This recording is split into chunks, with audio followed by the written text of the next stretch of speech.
Hey, welcome to everyone's favourite new Rangers podcast. This is the Rangers Journal. Tonight we're going to be discussing the big thing, formations.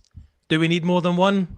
Do we just need the typical 4-4-2, a big guy and a wee guy at the top? Well, we're going to go through all that, aren't we? Join me tonight is Doug. Doug, how you doing, mate? I'm well, thanks. Looking forward to this conversation. Quick shout out to this is our, as far as I know, our first viewer suggested topic as well. So thanks for the suggestions. I think it's going to make a really good chat with you. Good stuff. And the one and only Scotty Mackay, how are you, mate?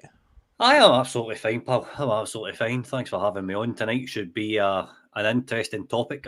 You mentioned a 4-4-2, and I don't know if you've seen a big smile coming on my face. It just makes me think of Dado Purso and Nacho Novo, Billy.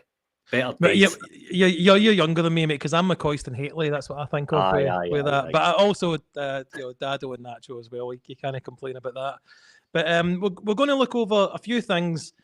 Really, what we're going to expect, or what can we expect for the next season, and we're going to look at past records from Clement to see what we can glean from that. So, thank you very much, Doug. You've done a lot of the prep work for this show tonight with the slides and things.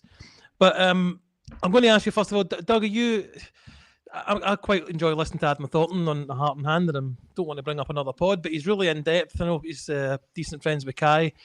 Are you a formations type person, or are you more like myself where you don't really kind of get this stuff? No, I love getting into the weeds and that kind of thing. Similarly, an Adam Thornton fan as well. That's kind of who I would probably say I model myself after, pod wise. Apart from obviously you, Scotty, who is my true inspiration.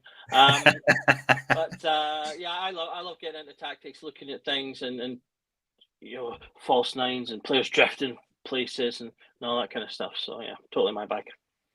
I've got to say, when we had Adam on the charity stream, I was a little starstruck to have been on the stage with him. But Scotty, what was your background to formations? Are you tactics guru as well, or are you a bit more like myself? No.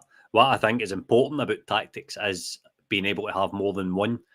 I love Gio for it, Billy. Absolutely adored Gio in a tactical sense. See the way that guy could switch a formation just by click his hands, and the way the players changed it can change a match. And I think that we kind of get through this season playing a 4-2-3-1, because if we do go through playing one formation, we're going to be in big trouble again. You need different ways to beat folk, and change of formation is a good weapon to have.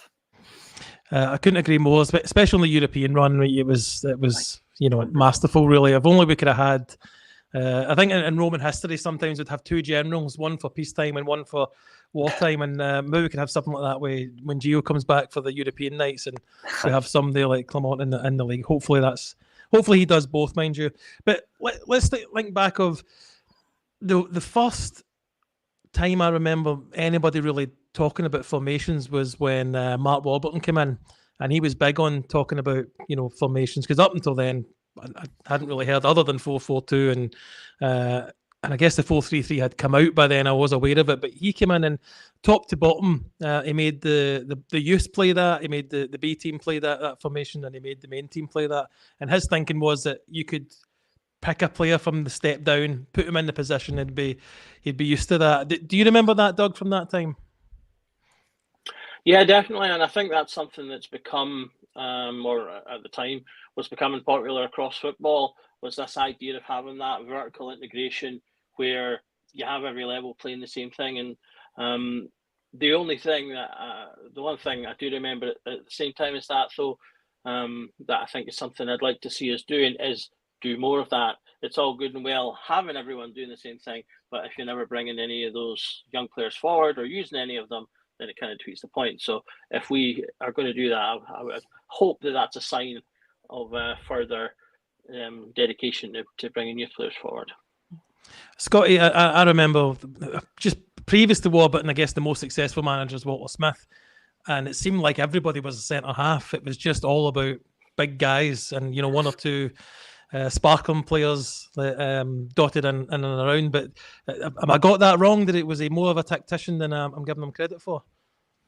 Warburton came at, funny enough, I was in a tour up at Ibrox last week, and we went into the blue room and we were looking at all the managers on the wall, and I ended up taking the flare and talking a wee bit about Warburton, because I felt as if that if he'd have got the money that Senior got and Graham Murray, then I think we would have got 55 a hell of a lot sooner than what we did, because I think Warburton was a very underrated manager, and I think the way he was treated in the end, whether it was good or bad, indifferent, I don't know, I can't comment on that. But in terms of management, he always found the good side in players. I mean, you look at Tav and how he always praised him. I remember when he went to QPR, he brought down Lyndon Dykes for Livingston.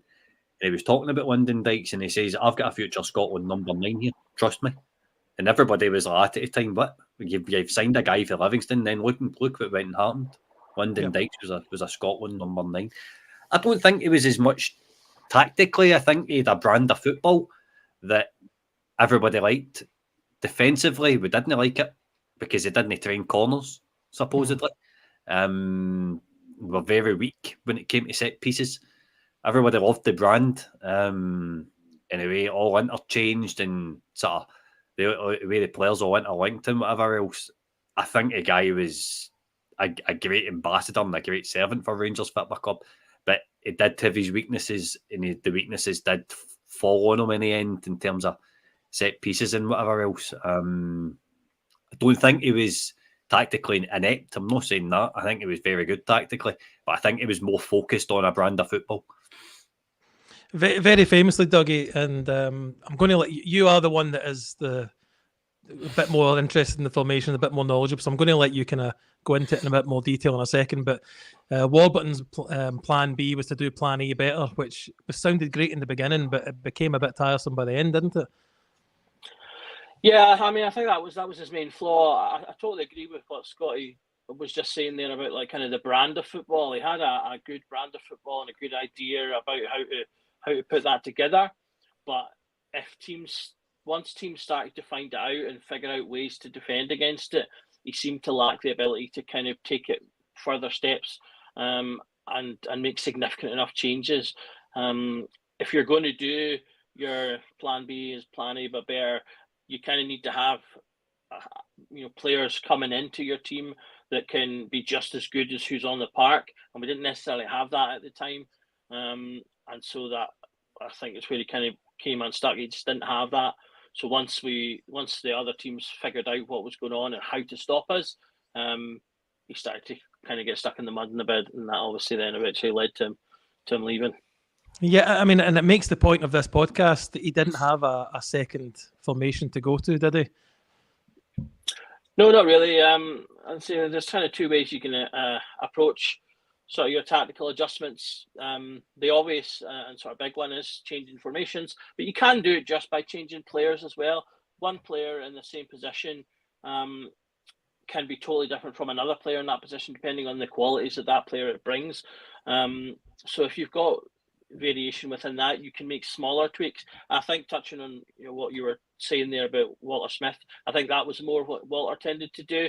He was more of a bit more straightforward, but he did have alternate formations that he would use, although he was a big proponent of the 4-4-2 for a lot of his time. But one thing he was quite good at was bringing in players that had different attributes to change games, particularly defensively as well, when we needed to. I'm sure obviously people will remember the run that Walter had in Europe and how important the defence was to that run, and being able to.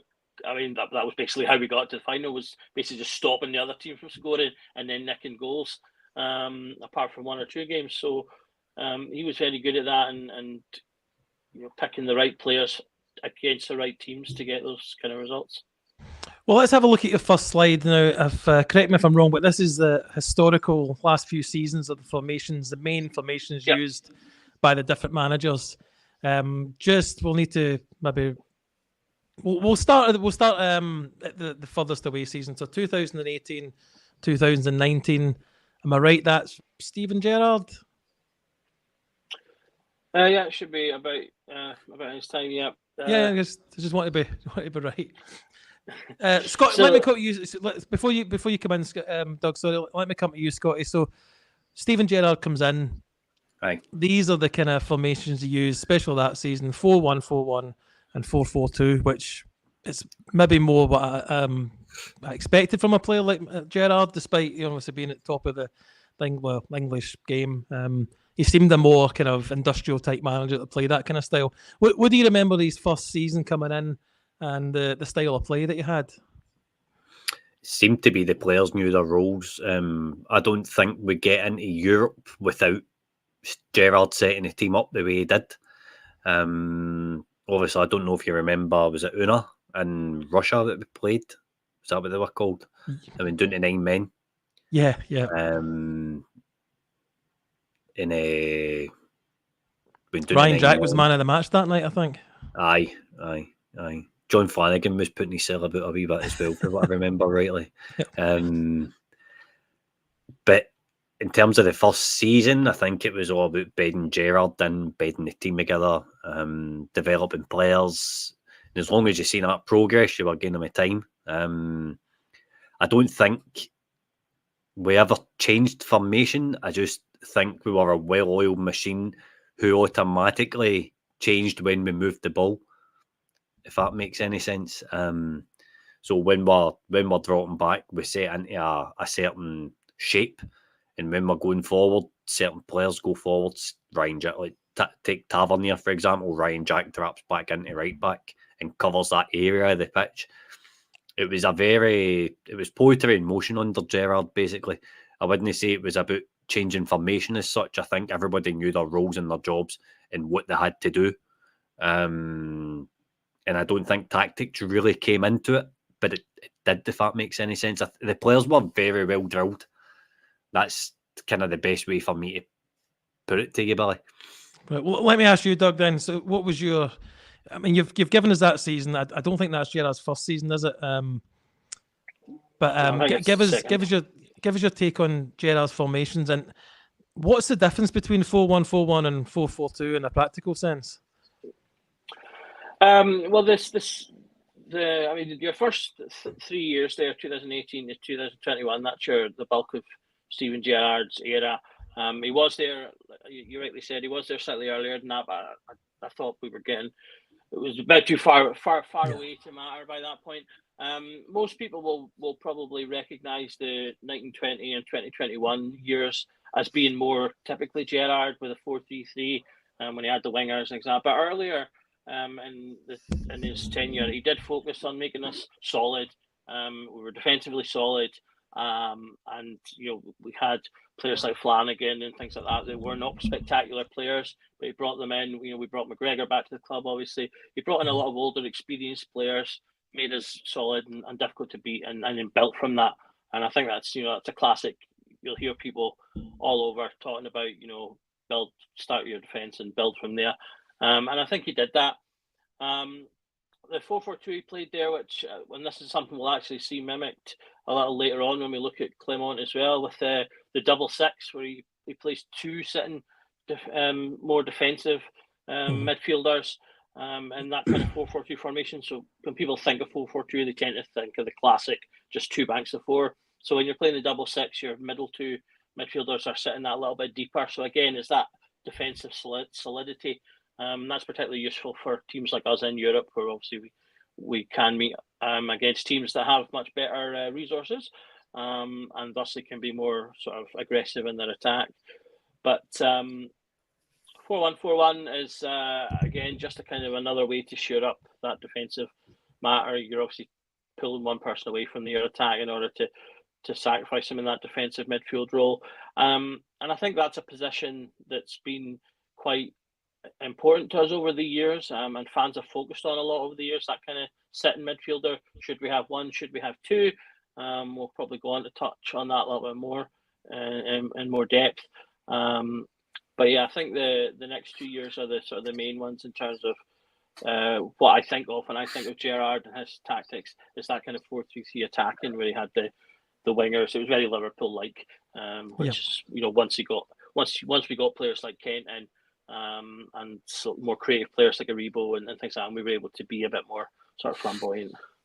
Well, let me just touch on, because it was something that jumped out to me there. The two holding midfielders, Scotty, it was quite often Gerrard was criticised for playing two holding midfielders against pretty much anyone outside, Celtic, maybe Aberdeen, maybe like Hibs or Hearts, but especially Celtic in the European oppositions. Did we really need to be playing two, especially even at home against the weaker team? Sorry.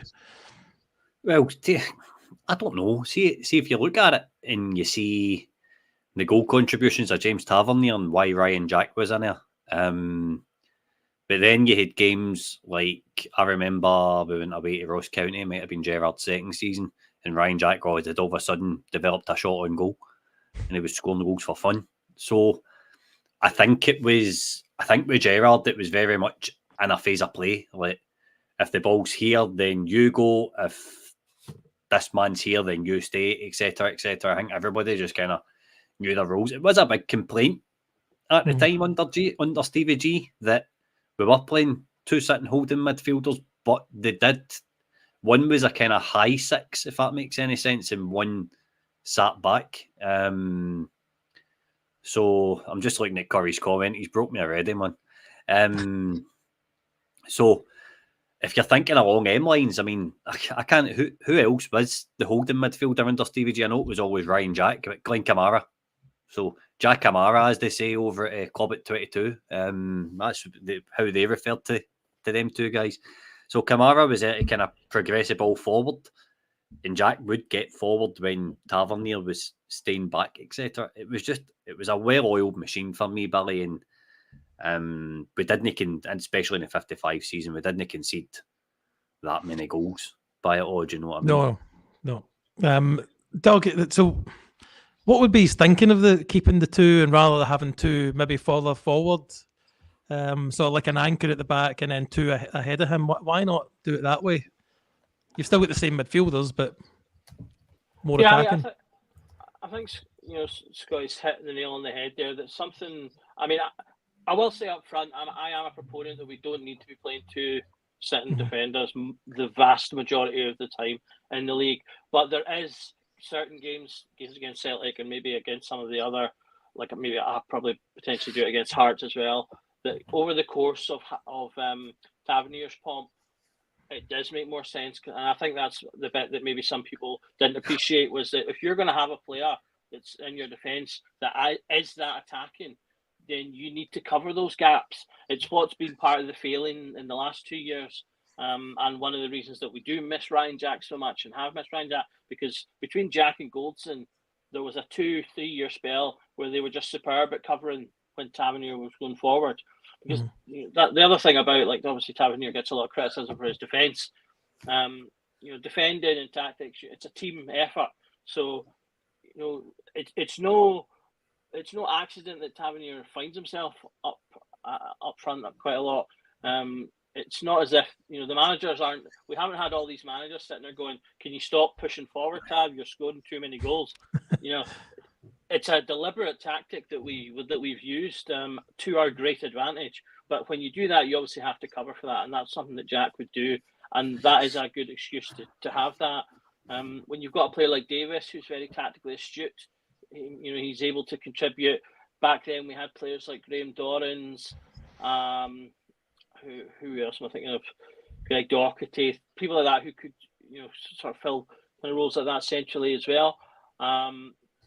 And like I say, Kamara became the one that really made the position his own for a lot of the time with Jack, and that worked really well. It's not surprised that we were really good then, because that did work so well. And it's one of the things that, as I say, if Tavernier was to still be at the club next year, it's something that would need to be addressed, because I think that's been part of the failings. I've highlighted before when the first I've forgotten the name, Betis, sorry, the first Real Betis game, both of their goals came from a lack of midfielders and the winger tracking men back, leaving Tavernier having to decide, do I go in to cover this guy with the ball, or do I stay wide and cover the guy who's running, or vice versa? And that was how they got both of their goals through that. So that wasn't necessarily Tavernier's fault, although both goals came from his side. It was because we didn't have that covering. Can I just check with you, Doug, just for your 2021-22, is that predominantly Giovanni's formation there, because I think we've got three. You could count. You could still have Gerrard there, and you could also have Beale at the end. So is that predominantly Van Bronckhorst formations? Bronckhorst is at the top. That's top one, Jude. Okay, no worries. So that 2021 is still Steven Gerrard, I'm guessing there. Yeah, that's and fine. Then you're going to Beale after that. Well, I want to move on from Gerrard basically. So we'll go to the top. Did you notice, Scotty, when he came in, Gio changing a lot about the formation? No, because for what I remember at the time, we hired Gio because he played the same formation as Stevie G. He's played the kind of same brand of football. That was the big, plus for the support, and obviously all the sentimental stuff as well. But it was a big plus for the board and the support is that there's not going to be much change under Gio. That was the impression I got at the time anyway, through watching different podcasts, etc. But Gio was probably the best tactical manager we've had in the last 5-10 years, easily. Gio was out. I mean, for what I remember, what he'd done against Dortmund at half-time, Dortmund were all over us in the first half. The ascendancy was really with them. And then we come back out and Gio switches it to a 3-5-2, puts Lundstrom into centre-back, and Tav comes out and scores a goal in the first 15 minutes of the second half. In the game, it ties effectively over after that. Mm-hmm. Terms, obviously, it didn't work out domestically for Gio because he would still be in a job if it did. There's a lot of mitigating circumstances when it comes to Gio, but in terms of tactics, I didn't really have any gripe with him. I just think there was a naivety domestically that ultimately cost us the league and cost him his job, to be honest with you, Billy. Doug, Gio comes in with a 9-point lead or something at the time, and we end up lose the season. Although we do go into a Europa League final. What was the problem in the league? At least initially, first of all, why did we throw away the points when he had such a good lead under Gerrard? I think for me, to my mind, there was two things with Gio. I mean, the thing that jumps out to me when I look at that side is the fact that that period of time there's so much more in there. You've got like six formations there, and I think there was actually another one or two that were used like just once or twice, as opposed to every other year where it's predominantly just two primary sort of ways of playing, and that was the big thing. Like Scotty says, Gio is incredibly tactically flexible, and you saw that more. You saw that in Europe, especially. He would change things within the game that you would then see, like literally affecting how that game played out, and that was how we got to that final, through his tactical nous, making changes. The Lundstrom drop was the big one that everyone, I think, sort of latched onto, and we repeated that trick a couple of times. Having a player who was the sitting midfielder, holding midfielder, who drop back into the defence to solidify when we were without the ball, and that was a thing he was very good at in Europe, where I think, obviously Giovanni Rockers as a player played at the elite level for, practically his entire career. He came to Rangers, got to the top, and then just stayed there, playing at Arsenal, Barcelona. And so, that's the football he knew. And I think that was reflected in how his management went. When we were playing at more elite levels, he knew how to react, and he knew how to change things to our benefit. Domestically, I think he struggled more because of the way there's so much less space, and you can make similar changes, but they just don't have the same impact because players can't find the same space, can't make the same sort of triangles of passing and things like that. And he seemed to struggle to figure out a way to deal with that. Although we are talking tactically, I do think there was a slight element of man management to it as well. It really struck out to me his first post-match interview after the Ajax game, where he just very matter-of-factly said, we can't compete because we don't have the money, which immediately struck me as quite defeatist, albeit true. But to me, in terms of public publicly anyway, he should be saying it's difficult to complete, not we can't complete, because there's a difference there psychologically to me. And I felt that came a bit of a self-fulfilling prophecy that particular year. You touched on a little bit earlier. I think you said something really good about the like two generals thing. I think that was part of what was really successful about Gerrard's era, and speaks a lot about Beale in terms of his. Like Beale and Gerrard seemingly worked together perfectly in terms of Beale being tactical and doing that kind of stuff. Gerrard was, he's obviously a huge name, commanded respect. He had the passion and the leadership. He was the figurehead that the type that the club needs, and that seemed to work really well. Whereas Beale, clearly, I don't think it had really any of that kind of stuff. He wasn't very good in the media, and he had all these tactical ideas, but when left to his own devices with them, seemed to struggle to kind of pick one. And he brought in now 810s and then had nowhere to play them all. So when left with his own devices, he seemed to, I think, maybe have more ideas than he could contend with. Whereas presumably when Gerrard was there, Gerrard basically played the way Liverpool played, and Beale was able to kind of tweak around that, which I think probably got the best out of him. Yeah, and we'll just go back to something you said with Gio speaking his mind, that especially the Dutch football team. I don't know if it applies to all Dutch people, but they're very well. They find it hard to keep their opinions on. They keep it real. Is that the best way to put it? They're not shy at coming forward when it comes to their opinions. So I guess he was telling the fans like it is, but it might have been more for his career, tactically astute to maybe phrase it the way you mentioned there. But that's the past. We've spent enough time on it. We have Clement as a manager. Your second slide here, Doug, talks about the formations that he used with us this season. But now this is not his team. Okay, he gets a couple of players in January, but he's doing the best he can with the formation he's got. Scotty, did you see a big change when he came in from taking over from Michael Beale? What did he do initially for you that got the results going in the right direction? Mentality. He brought a unity within his squad. I mean, we were talking about it at the time. The chemistry was there. The players were fighting for each other. They were learning game by game. They were getting some momentum under their belts. The only thing he really changed for me tactically was obviously he went to a 4-2-3-1 initially with a 10. He tried different things. His biggest frustration, I think, was out wide with the lack of wingers, because Michael Beale essentially, I know we're saying we're finished with pass, but Michael Beale essentially done come on dirty a wee bit by not bringing in somebody to replace Kent, bringing in guys like Lammers, Dessers, etc., etc., etc. So I think when you seen Cortez sign for the initial kind of 5 games, 6 matches that you seen Cortez, you were like, right, okay, I can begin to see what he's trying to do here. Fast-paced wingers to break down teams,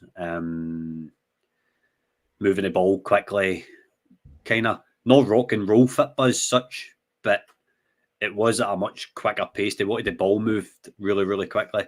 And then I think injuries just hampered any kind of brand of football that the guy had. I mean, it was given like a deck of cards with half a pack missing, Billy, wasn't he? Let's be honest about it. It was really, really hard done to in terms of his squad, in terms of injuries, in terms of personnel in the building. I didn't really notice much initially with tactics, but what I did notice was the likes of Tavernier changing his role from an out-and-out fullback to more an inverted fullback. We've seen that with Trent at Liverpool. And no, I am not saying that Tav is anywhere near as good as Trent. But what I'm saying is Tav was playing inside. Tav was playing inside an awful lot more. So that to me was where the change came. So it's going to be interesting to see what he can do. I still don't believe he's got anywhere near what he wants in the building in terms of how he wants to play. If he's going to build his team around fast-paced players like Cortez is just a younger, fitter version of Ryan Kent to me. Cortez is going to maybe fulfill his potential that Kent didn't. Very, very similar type player, except he's got a better end product. It's difficult to say. Initially, I don't think you've seen much difference tactically, apart from Clement trying to find his feet, but build that kind of title winning or title challenging winning mentality. And we've seen that. He won a cup. He got us through in Europe, got a great result with Betis. Do you know what I mean? So initially it was all really, really positive. I think we went on with a 13-14 match unbeaten run or something like that. He only dropped points away to Aberdeen these first 15 matches or something, if I remember rightly, before he played Celtic. So it was all positive initially. In terms of tactics, like I say, I didn't see much change apart from the width in the squad. Wingers were allowed to play wingers, to be wingers, and Tav was more inside. That's my terms. No, thanks, Scott. No, that's what we're looking for. But am I right in saying that the picture on the right hand side, Doug, is that the Beale kind of narrow formation?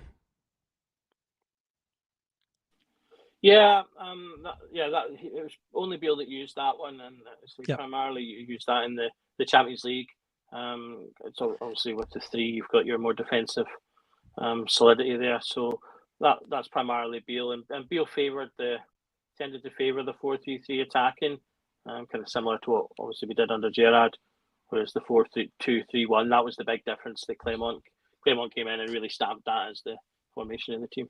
Well, why I'm asking is because I believe that's what Beale wanted to play. I believe that's how he started the Kilmarnock game as well. But as soon as we lost that game, he kind of didn't know what to do anymore. As you say, he filled the team with players, too many players for one position.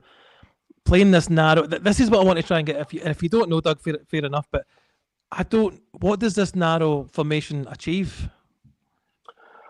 Well, like I said, I mean, it's defensively solid, so I mean, it's got that. But I mean, there's questions as to how much benefit does that really provide us in terms of domestic football. Yeah, if that was what he was going to play, we shouldn't need to be as defensively solid as that formation brings. To me, that's what other teams should potentially play against us, or against Celtic. There was a comment from Curry a little bit earlier talking about having the right players for the right positions and having your formation fit what you have, and that again, that's something that Beale kind of run amok with, because you've got a very narrow formation there, and he brought in all of these players to play centrally, but only had like one really attacking players that play centrally, but only had really one position for a central attacking player other than the strikers. And I mean, the perfect example of Curry's point is Sam Lammers, who was played pretty much entirely by us in that sort of 10 position and didn't do so very well.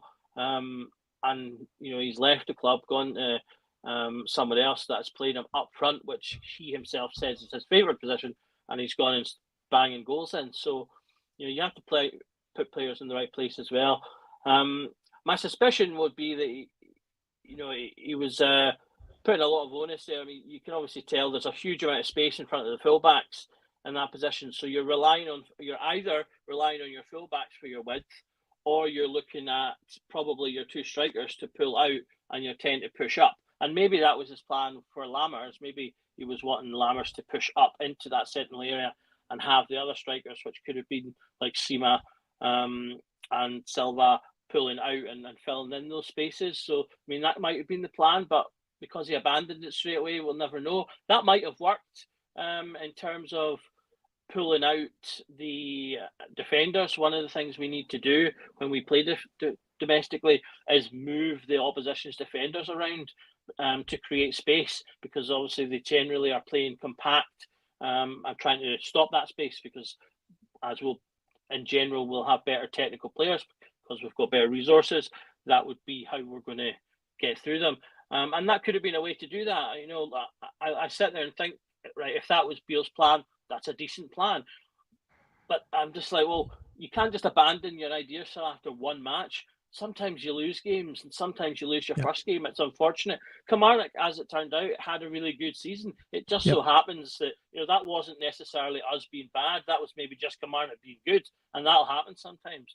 But I mean, that's a sign of a bad manager, not having conviction in his own strength of his own convictions, I should say. So, that's probably another sign as to why he's not going to make it at a club like this, or indeed he'll not make it at any big club where there's pressure if he can't stick by his own convictions. But the other thing I would say, as well as the fact that it's overly defensive, the other mistake is probably having relied on the fullbacks, because both of our fullbacks at that time were aging.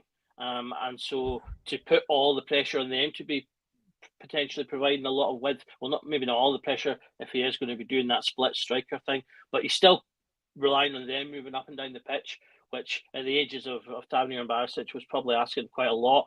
And so he'd probably have been better putting more faith in the 4-3-3, and having, when you've got Sima and Silva, two young players with plenty of energy, let them do all the running and then use your fullbacks to support that. What's noticeable is if you look at your first slide there, the 4-2-3-1, that's very reminiscent of Gerrard, who Beale worked with and was obviously coaching and coming up with tactics for. And I remember when we first beat Celtic at Parkhead, it was all given to Beale as credit to him, because there was some footage at the side. You've seen the players following what the Celtic were doing. I'd never seen anything like that before. Might just have been the view we got, and I'm probably not describing it, but they were clearly working to a plan, and that just seemed to go out the window when Beale came in. And the difference between those two systems, now whether he believes in it, or I guess he must have believed in it, or whether he just was trying to do something smart, or maybe even just something like, let's try and do something different for this league, it certainly didn't work. But the middle one there is the one that the secondary formation. Sorry, using smaller teams, but I think you could probably get away with that every game other than the Old Firm. I guess you get a Kilmarnock away, which is a tight game. You maybe not play it there. We do tend to lose goals on the break against Kilmarnock. But so just to break down between those two, the 4-2-3-1 and the 4-3-3. What's the difference, or what's the benefits and negatives of those two quickly? Or not quickly, mate, but just I don't want to harp on about it. Yeah, well, 4-2-3-1 is kind of the world's favourite formation right now. Loads of teams play variations of that. So that's a pretty popular formation. And in terms of these two, you can actually transition between them very easily as well. If your advanced midfielder drops back to more evenly line up, you can have a more flat 4-3-3 as well. Obviously, the one that's there is described as attacking because two of your middle three are pushed up. And as I say, I think that's something that we can do against most teams. But you could flatten that midfield a little bit, pull the wingers slightly further back to even things out, and just play a more neutral 4-3-3, which is something I think would bring us more success against Celtic, even up the midfield. And again, this comes but also down to, you can play these two formations with slightly different players and get slightly different outcomes. So, for example, if you've playing your 4-2-3-1, and you maybe rotate that diamond middle three a little bit, so that you've got then a kind of a hybrid of between the two midfields, have your defensive player that's there to sit. I think we're still going to play with advanced wingers, so he can be there to cover that, and then you've got a box to box who can run up and down. If you've got someone who's energetic and has the engine to do that, you can go up and down and do that all day. And then obviously you're a more attacking sort of 10 style player. Alternatively, you play the exact same formation, but instead of a box-to-box player, you have someone that's maybe just patrols that middle area a little bit more, doesn't necessarily run as much, but is more passing orientated and spreads the ball about. That's something that we could see under Clement. He does like to transition the ball quickly. He does often do that with runners. Quite a few of the players we've got so far are players that will run with the ball, so your Jeffy types. I think that's one of the reasons that he could potentially have liked Cantwell, because he does that. Cantwell, though, however, seems to be a little bit tactically disciplined, and so isn't always doing what he's been asked of, which seems like it's what's caused them friction. But you can make those little changes between the two, and as I say, get a lot of benefit from it because we're buying flexible players. That's the other thing. Like, again, back to that point about Curry and having the right players for the right positions. If you have flexible players in your team, that allows you to be more tactically flexible because your players can play in slightly different positions and fit different molds. So the one on the left, sorry, that's the one you're saying is the most common one for especially the bigger teams at the moment. Is that right? So yeah, it has been. Yeah. So the 4-3-3 attacking formation is just off the top of your head. Is there any team that plays that predominantly? Well, we've done it. Celtic play with 3 in the midfield. But that more attacking two ahead rather than the 2 anchors. Yeah, well, I mean, Celtic do that. They have been very offensive over the past few years, particularly under. I don't know if he played. I can't quite remember off the top of my head if he was played a 4-3-3 necessarily, but certainly they were very attacking under Postecoglou.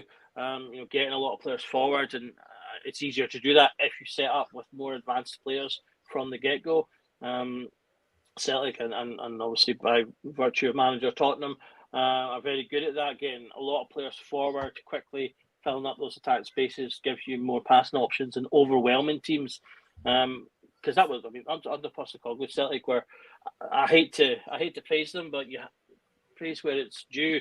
Celtic just overwhelmed absolutely everybody tactically when Postecoglou was here, smothered teams, and they racked up, although they had their losses and struggled at the beginning, which we also saw with Tottenham. Once they get into their gear, they were absolutely scalping teams 3, 4, 5, 6, sometimes 7-0.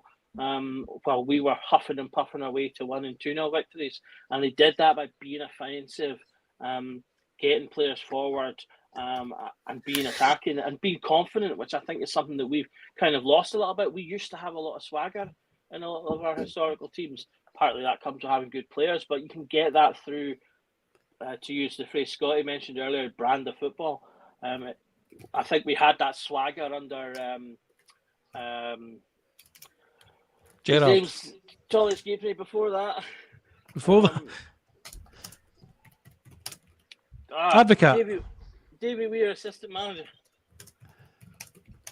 Warburton. Walt Smith. There we go, Warburton. There we go. Oh, Warburton. Okay. So his name totally disappeared there. We had that under Warburton. We had swagger under Warburton for a while, and it was really exciting. Correct me if I'm wrong, but was Warburton's? If it wasn't his first game, it was an early game. For the game against Hibs, where there was just goals all over the shop. Tavernier got one of his classic goals in that game as well, and I just remember at the time it was very exciting. It was just like, what's going on here? Mm-hmm. We've got full-backs up in the box, scoring goals and doing all this. It had that excitement, and that's something I would really love to see from us again. Get a bit of confidence in the team, get a bit of swagger in the team, because that's how you build. That starts confidence within you and within the team. But what that eventually builds out to is affecting the confidence of the other team before you've even started kicking a ball. And that was another thing that Celtic have had over the last couple of years, and particularly under Postecoglou. I'm pretty confident that teams went to Celtic Park and had no expectation of winning because they knew they were about to get absolutely battered. And that's something that we absolutely need to be building towards. Well, I take that point, mate, but let's not forget they did get hammered in Europe playing that formation, and like Warburton, they got found out in the end eventually. But Scotty, we'll move on now because we've had a look at the past, bit of the present, and let's look forward to the future. I know it's still early, and I made an argument on Monday night that it's still early in the transfer window. We can't read everything into what we've brought in so far, but these younger players that have been brought in, what's the kind of style do you think Clement's looking to play next season? Have we covered any of them? Is there something new? Sorry, I was replying to an email. Nightmare. So behind the scenes, folks. Aye. There's no exclusives, put it that way. So for me, it's going to be all about pace, how much pace you can get in the team. I think we're bringing in the likes of Connor Barn, like I said last week after the kind of Kevin Thompson pod with the Connor Barn breakdown. I think that Connor Barn's going to be playing as a high 6 and the only 6 in there. I think Diamonde is going to be given license to go and do what he needs to do. And then that other midfield role, whether it's going to be a 10, so it's a 4-2-3-1, or an 8, it's up for discussion, basically. But if we could have seen the game today, you might have seen a wee bit of what he was looking for, what he was trying to do. I think I know, I noticed that. I mean, they can't really either. Diamande is going to be quite crucial. Where's Nico Raskin going to fit in? It's all the questions are sitting in the middle of the park. We know he's going to play with 2 wide men, regardless whether it's a 4-3-3, whether it's a 4-2-3-1, whether it's a 4-2-3-1 that transitions into a 4-3-3. We know we're going to be playing with wingers, and we know we've got Cortez on one side and McCausland on the other. Matondo floating about with his inconsistency, coming off the bench or whatever. That's why I still think he needs more options in the wide areas. I think that's something that really needs strengthened. Hefty coming in or Big Jeff. I'm going to call him Big Jeff, right? I don't know his name.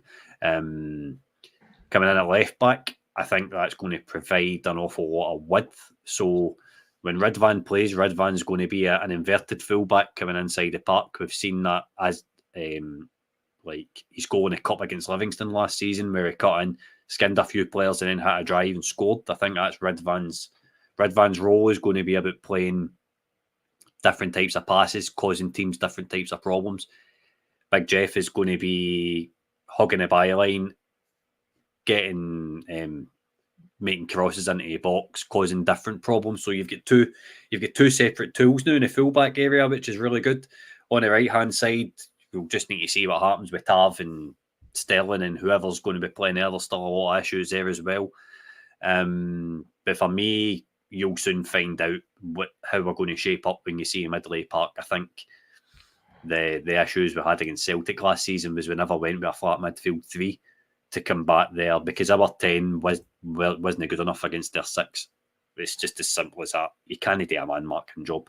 We were building the whole performance room, Callum McGregor. Now, I'm sorry, but Callum McGregor's not Franz Beckenbauer, right? He's a good player, very good player, but he's not what we're making him out to be, right? We should be giving him problems instead of trying to nullify him being able to dictate the tempo. So for me, a flat midfield 3 would be the way to go, with your 2 wide men and then your central striker up front.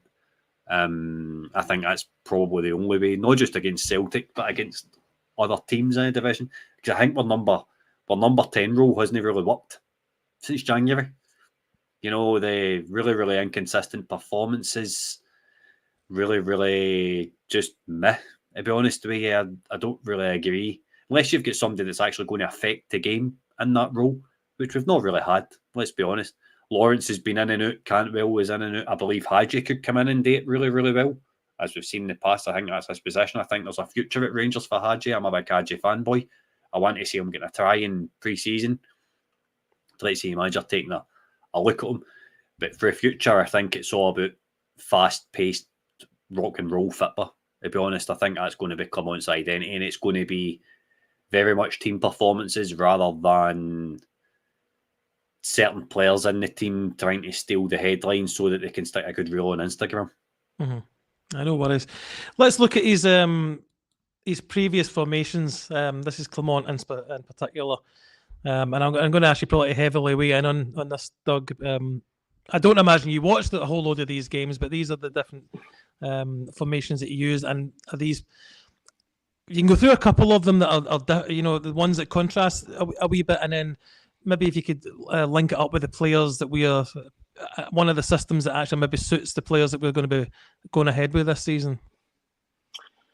Yeah, I think if you're looking at that, you can see one of the sort of 3 lines is that kind of 4-3-3. You've got the 4-2-3-1 in there as well. So I think that all dovetails with what we've been doing and are doing.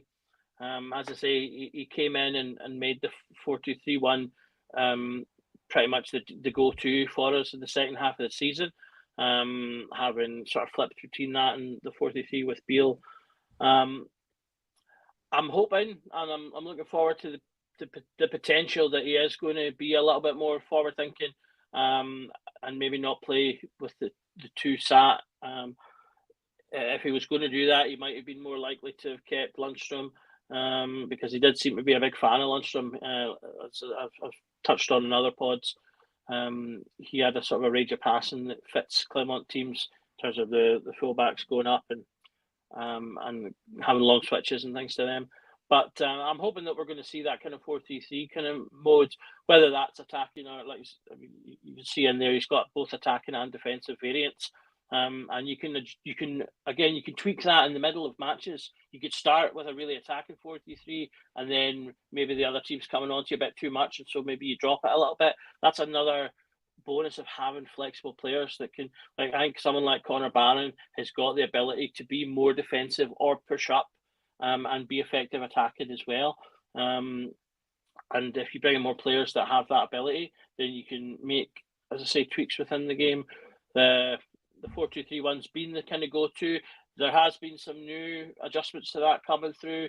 Pep's kind of developed this new thing where like John Stones starts in the midfield, as opposed to defence, where we would have traditionally imagined it would be, and is kind of this creative defensive player that drops into defence when needed. So it's kind of a 3-2-4-1 in a way that they kind of play, but then out of possession or when defending, Stones can drop back and make it a 4-1-3-2, depending on how they want to do. And he could potentially, make adjustments like that. I don't expect him to make that type of change. That one, I don't think that's necessarily something that would work in Scotland, because we don't need to have. I don't think we need we don't need to have the defensive strength that provides in terms of I would like to see the players that are having dual roles to be the offensive ones, particularly in that midfield. So players where we start them more offensive and then they can drop if needed, depending on how a game's going. So for example, if you are in a game where it's been a tough game, because we will have tough games, we can't, as much as we'd love to, we can't walk every game 3-4-0. You're going to have those 1-0 nail biters, and those are the games where if you've played an attacking team, you might want to drop it. Or make substitutes with players and change from a 4-3-3 attack to a 4-3-3 defence and solidify things. And I think that's the type of things we'll see. We're starting to get a couple of decent combinations in terms of positions. We've got two, I think, young, exciting left backs. So if both of them are still there, you've got different options for playing people there. Obviously, we've brought in Nsiala, who's an exciting young player. I expect him to get minutes. A lot of people are talking about the fact we haven't signed starters. I do think he's going to get minutes, though.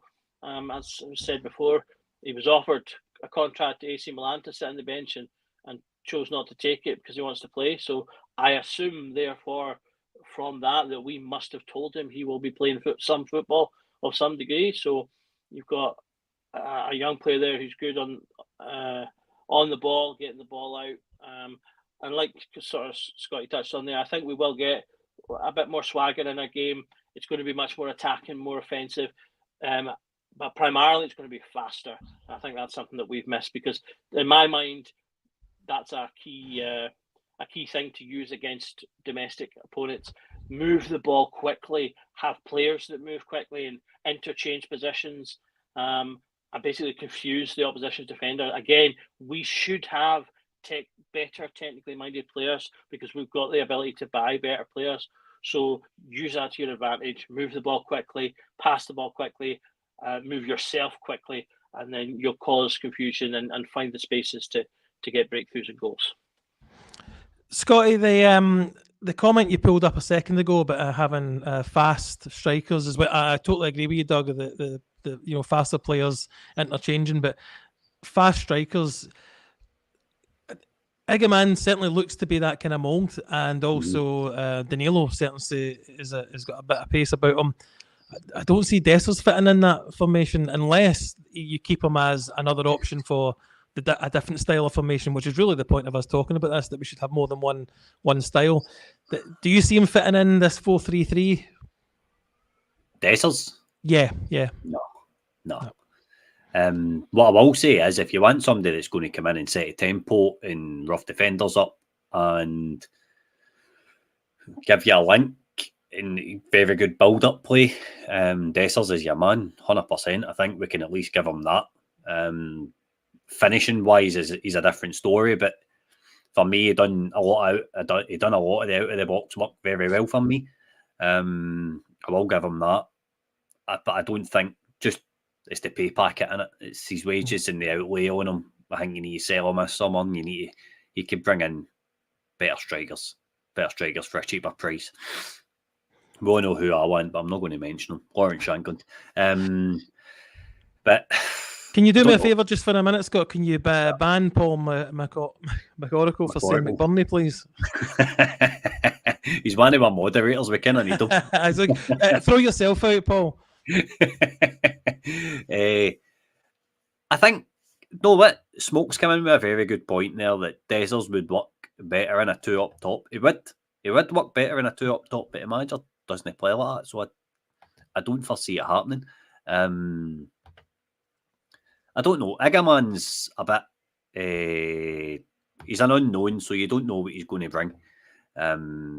So we'll just need to kind of wait and see. But I think it is ultimately it's going to be pace, but you need pace and power. You almost need a 29, a very early version of Morelos to work. I think a very early version of Morelos would work really, really well in Clement's system because he's got a bit of pace, he's got that nasty streak in him, he's got execution. We all know what he had in that one season that he played really, really well. So it's about finding a striker that can give you that. That's going to be the issue. I hope Iggerman is, but there's been an awful lot of chat and press conferences about him needing time to settle, and as you know, it's been really, really put out there to the fans that it does need time to settle, and it's been said a couple of times when he signed.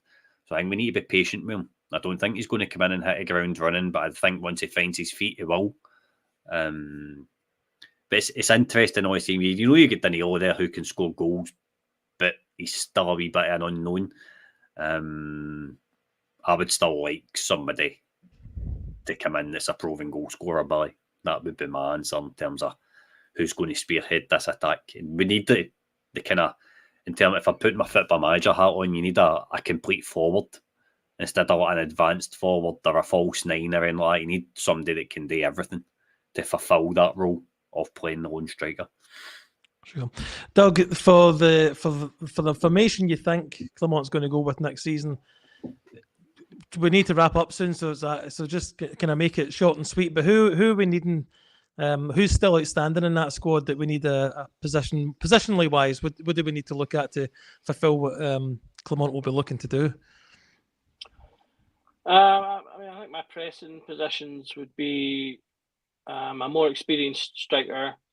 We need some more on the wings, and a really solid attacking midfielders that not necessarily like the 10 style, but just a solid attacking midfielder that can take charge of the kind of midfield space, but makes key late runs, because that's something I think we've missed a lot. It's something that Arfield used to do quite a lot of, that I was a big fan of. So those would be kind of my key areas. But at the same time, you could say just another general defender and a centre back is probably as well. But if I had to pick one, I'd probably say the wings, though, because I think we're still light in that respect. I think I would agree with you. I think we could probably go with that. I'm not wanting to go with that forward line, but I think we could probably get away with it with Danilo, Iggerman, and Dessers there. I'd like to probably see Dessers move on, to be fair, but 20 plus goals last season. I don't want anybody packing his bags for him. He's certainly not that position for me. We'll wrap up here, lads. Thanks very much, Doug, for all that work you put in with the slides. It's been really good. Been able to display it so people can see what we're talking about. If any last words and say your goodbyes. Well, obviously, as always, thanks everyone for tuning in. My last word would probably be something that I saw in the comments. People mentioning playing with two strikers. I think that's an exciting option, but I think we can get away without it again if you have people in those surrounding attacking spaces that just support well. we have had that again in the past. We had great players in years go by, like say Nacho Novos, that would chip in with loads of goals and play and things like that. And if we can get something like that, then I think you'll be okay. So that would probably be my last point. And so thanks for having me, and thanks everyone for tuning in. Thanks, Doug. Scotty? Just a quick thanks to KW for super sticker. All any contributions greatly appreciated. I hope you all enjoyed that tonight. We tried something a wee bit different.